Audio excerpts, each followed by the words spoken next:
Pertanyaan saya Pak, di Indonesia apa Pak pengobatan alaminya Pak? Apa? Saya bangga menceritakan pengobatan ini ketika saya kemarin ceramah ke Malaysia dan Singapura, dan mereka tidak pernah mengenal pengobatan yang dilakukan di Indonesia. Dan saya bangga sekali dengan pengobatan ini. Bapak tahu apa? Kerokan Pak.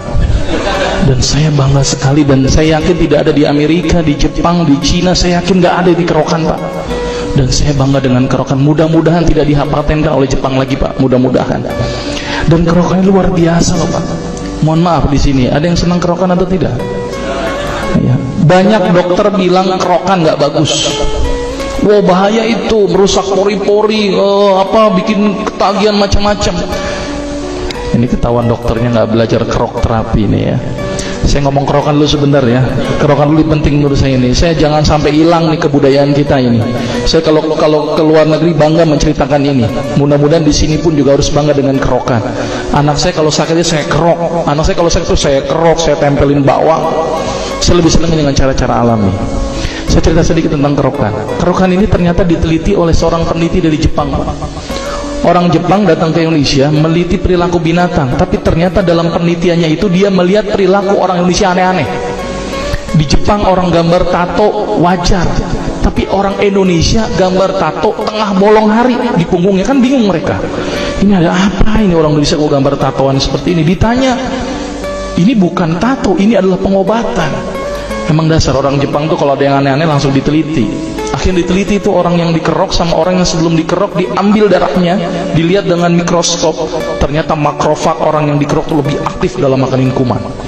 Terus kemudian orang yang dikerok diukur BMR-nya, basal metabolism rate-nya, dilihat dari keringetnya, dari nadinya meningkat apa tidak, ternyata meningkat Pak. Jadi ternyata orang yang dikerok itu bagus meningkatkan BMR. Apa tuh basal metabolism rate? Jadi kalau orang demam, demamnya cepat hilang.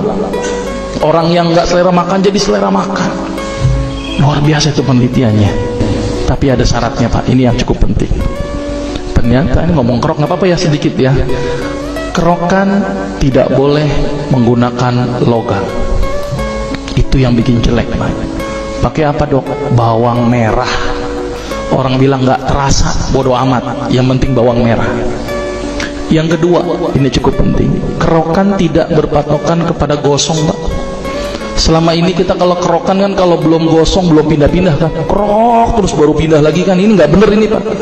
Ya cukup 3-5 kali selesai.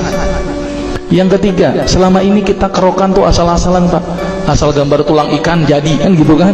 Padahal itu ada aturannya Pak, harus di sela-sela iga, tulang atas tulang bawah di tengahnya. Kalau bisa agak mepet ke tulang atas, karena itu tempat keluarnya arteri, vena dan nervus costae. Jadi itu luar biasa, dan dikerok itu bukan sekali aja Pak, sehari bisa 3 kali. Dan saya bangga dengan kerok ini. Mudah-mudahan tidak hilang di muka Indonesia ini, di bumi ini.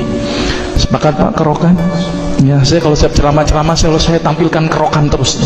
Dan saya bangga. Di Malaysia tetangga kita aja nggak ada yang kerokan Pak. Ya, jadi kita harus bangga itu.